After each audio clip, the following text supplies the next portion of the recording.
I saw Janice question Sean.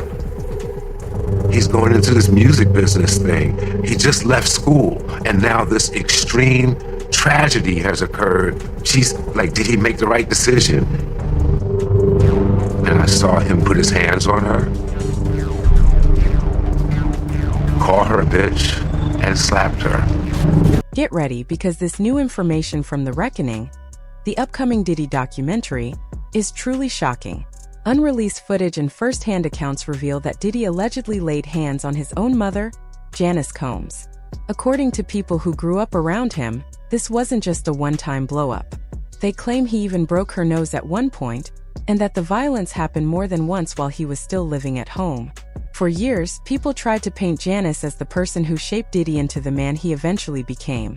Many used her as the explanation for his behavior. But this footage is turning that entire story upside down. Instead of being the cause, it now seems she may have been one of his earliest victims. The documentary features several insiders, including Kirk Burroughs, who worked closely with Diddy at Uptown Records and later helped build Bad Boy. Kirk explains the first time he witnessed Diddy getting physical with Janice, and how terrified she looked. It's a lot to take in, but it finally sheds light on a side of their family that was hidden for years. And I saw Janice question Sean. He's going into this music business thing. He just left school, and now this extreme tragedy has occurred. She's like, did he make the right decision? And I saw him put his hands on her, call her a bitch, and slapped her. To understand the situation, we have to look back at the tragedy people are referring to. In 1991, there was a deadly stampede at City College of New York during a charity basketball game that Diddy had oversold. 9 people lost their lives that night, and Janice had every reason to be worried about the role her son played in the event. Instead of calming her fears or taking responsibility, Diddy reportedly reacted with anger, and she ended up getting slapped by her own child. That moment alone is disturbing, but people who know the family say the truth is even darker than what Kirk described. According to insiders, several powerful segments never made it into the final documentary. One of those unseen parts allegedly explored Diddy's treatment of his mother in detail, and eyewitnesses compared their dynamic to something that felt more like a master and servant relationship. Hearing that completely reshapes how we look at Janice and how she behaved over the years. And honestly, none of this should be surprising because these stories didn't appear out of nowhere. Diddy's former bodyguard, Gene Deal, mentioned long ago that Kirk had confided in him about Diddy putting hands on Janice. It seems those early warnings were more accurate than anyone wanted to believe. You know, Kirk Burroughs was like, yo, man, he told me he should have saw this coming with Cassie and the way he treated women when he slapped his mother. And I was like, he did what? He also described another moment when he personally saw Diddy strike Janice right out in public. And I think he was even that, Kirk. When we was getting in the limousine, he cussed his mother out. He told his mother to stay out of his mofo business. And I told him, man, you ever talk to your mother? You remember that situation? He said, yeah. I said, Kirk, why you didn't tell me then that he that he slapped his mother? Because if you would have told me to slap his mother, I'd have beat the shit out of him, Kirk. Like I mentioned earlier, some of this information had been floating around for a while, but most people didn't take it seriously. Janice already had a complicated reputation in the media, and many believe she was the person who taught Diddy the questionable behavior he later became known for. On top of that, stories about her parenting style had been shared before, and they didn't always paint her in the best way. In a documentary released earlier this year, one of Diddy's childhood friends, Tim Patterson, talked about what life was like inside the Combs household. He said Janice often hosted wild parties when Diddy was still a kid. According to him, there were nights filled with drinking, drugs, and adults acting reckless. He explained that it wasn't unusual for a child to accidentally open a bedroom door and see people completely unclothed. Patterson said that after a while, scenes like that became normal for them because it happened so often. He also suggested that growing up in that environment shaped how the kids viewed relationships and boundaries. And to be fair, Janice herself has admitted over the years that she worked certain jobs and lived a lifestyle that explains why her home environment looked the way it did.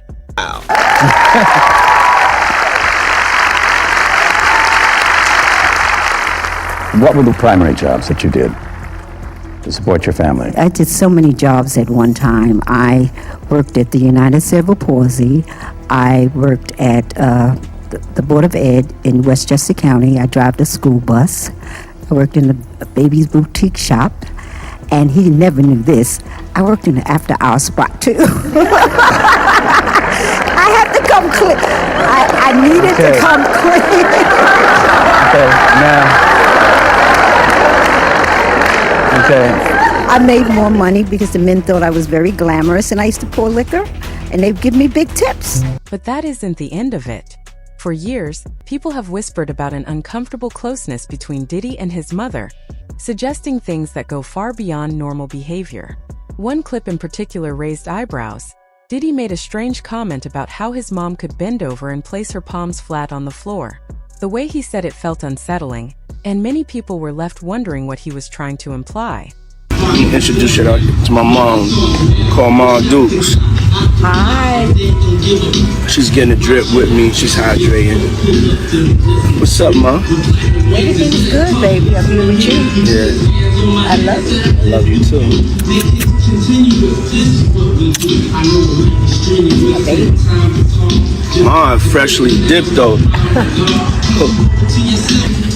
Mom's a single. I ain't gonna hate on my moms. She's single. Me and my mom talked about one time doing a dating show with her. And she's so picky. She's so picky, they don't stand. But yeah, that'd be the funniest show in the world. It will be. Especially with me. I don't even want to get started if she was doing that. We're not doing that. But yeah, my mom's single. Yeah, for real. Mom do know how to have a good time. She ain't sitting in the house playing. They outside moving and shaking, baby. She come with me to strip club. I don't care. For real. It's my dog. You know, I want to live life. We out here moving and grooving. So my mom told me, she just said, keep moving, baby. That's right. Keep moving.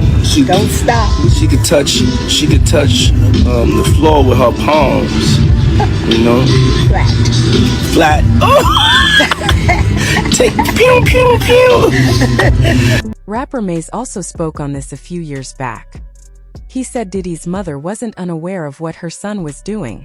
According to him, she knew about his behavior but still protected him and allowed it to continue. Maze made it clear that she didn't stop anything.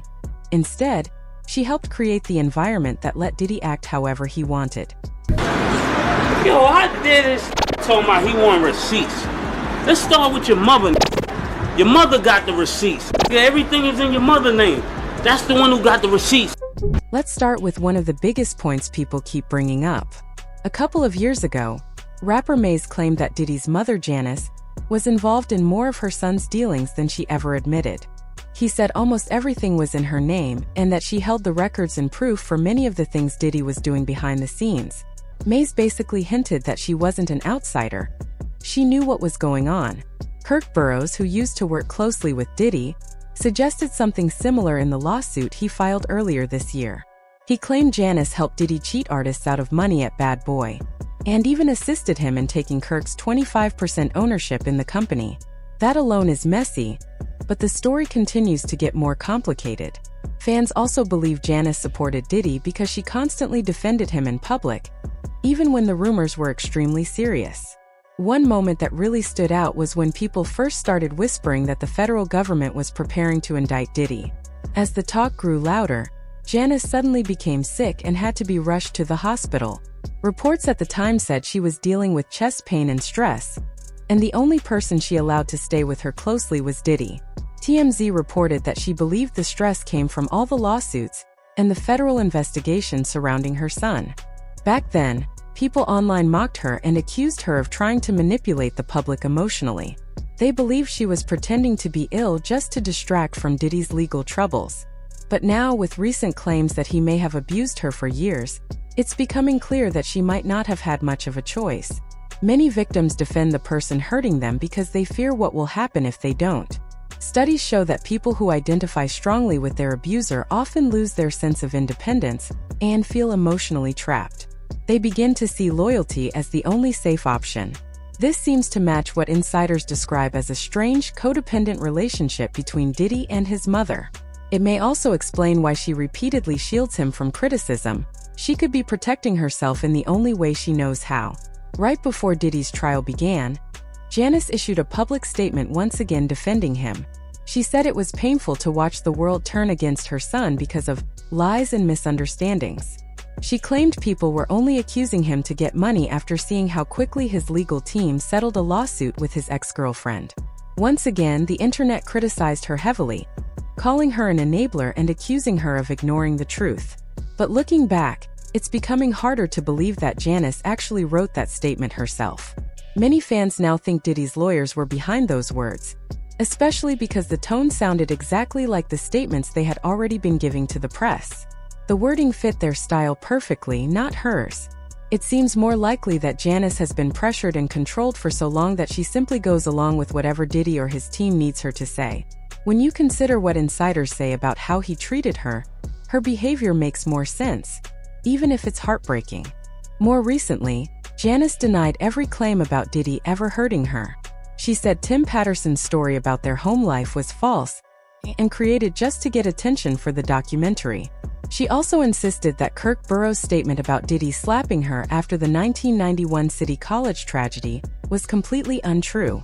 According to her, that day was already painful enough without people adding lies. But again, this type of denial is very common among people who have been harmed by someone close to them. They often protect their abuser because admitting the truth would break their world apart. Gina Huynh showed the same pattern. She originally accused Diddy of physically hurting her on Tasha K's show. But when the trial came, she wrote a letter to the judge calling Diddy a good man who didn't deserve prison. This was after she had agreed to testify as victim number 3. It's a tragic cycle, and Janice's responses seem to fit that pattern perfectly. Considering everything now coming to light, it looks like she has lived under Diddy's control for so long that she still defends him, even when the truth is right in front of her. In the beginning, like the first 3.5 years, the first 3-4 months, he was really nice, but then after that, he started being an asshole. So like I say, tell me some of the things that he would say to you. He would always compare me to Cassie and tell me that I'm the bad one and she's the good one. And he was with both of you guys at the same time. Yeah. And at one point, like, I was breaking out really bad with acne. She isn't the first person to suffer at someone's hands and still turn around to protect them, and sadly, she won't be the last. When you look at Janice through that lens, a woman who was harmed and then conditioned to defend the same person, it suddenly makes perfect sense. She's not acting out of strategy. She's reacting the way many wounded people do, especially mothers whose instinct is to shield their children no matter what. When you put everything together, the picture becomes clearer. Her strange loyalty, the way she denies every accusation, how she always steps in to defend him, even her sudden hospital scare. All of it points toward someone who has spent years surviving a toxic dynamic, not creating one. The insiders who keep repeating the same stories only make it harder to brush off. If even a portion of the claims in the documentary is accurate, then Janice was never the mastermind people painted her to be. And with the new documentary revealing things Diddy clearly wanted hidden, the public is finally questioning the entire narrative. Even the decision to leave out scenes that might make viewers feel sympathy for her raises eyebrows. Was it intentional or simply a choice made in editing? Either way, this situation is growing more tangled by the day. And if this is only what leaked, the unreleased material is probably even worse. The story is far from settled, and we'll be watching closely as more unfolds.